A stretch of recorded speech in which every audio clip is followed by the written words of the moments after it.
The objective of today's discussion is to teach Christians how to use the 5 methods to tell others about Jesus. Another objective is to let the Christians share which is the P that played a main part to them becoming Christians.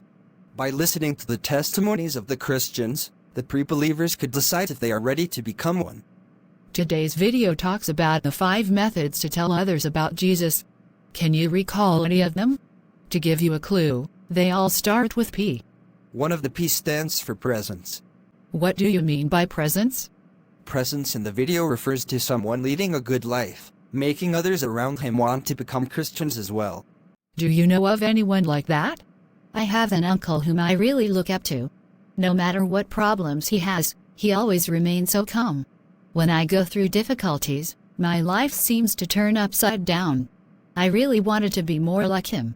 That was the reason that prompted me to go to church and eventually give my life to Jesus.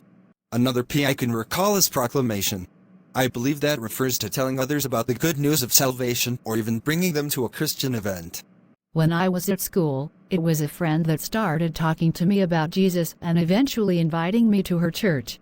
I truly thank God for bringing a person like that into my life, who really cares about my salvation.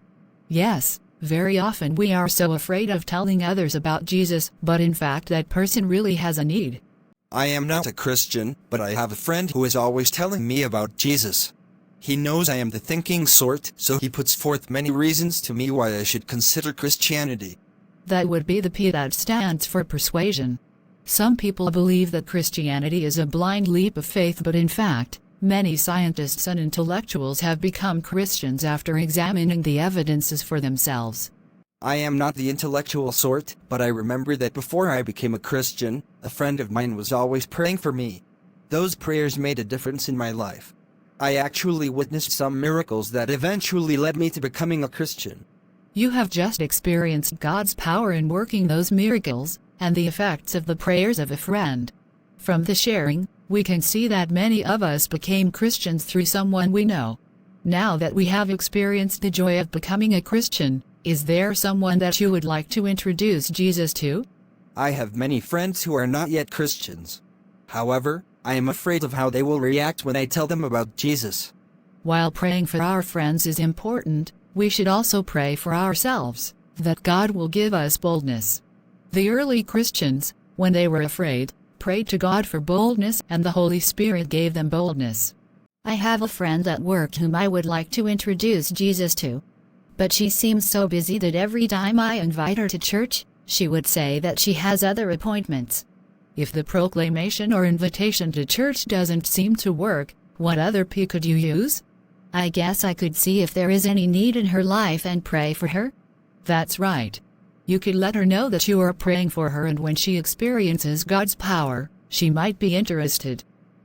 My husband is not a believer, and sometimes there is tension at home because of that. I am praying that he will one day become a Christian. Besides praying for your husband daily, presence is important. People who are not yet Christians want to see if having Jesus in our life helps us to become a better person. It seems that there is no red P to use. It depends on the type of person we are reaching out to. That's right. We could start with the P that are not threatening, like prayer and presence, and when God softens their heart, we could try proclamation or even persuasion. You mean think through the 5 P and use as many as possible? Yes. You could think of the 5 P as our 5 fingers. When you want to pull someone towards Christ, using 1 or 2 fingers is pretty weak, isn't it? If we can employ all 5 P, we would have a strong grip. Yes. You guys seem to have forgotten the 6th P. You must be referring to persistence. I absolutely agree. Very few people will believe immediately when we tell them about Jesus. We need to practice persistence if we want them to come to know Christ.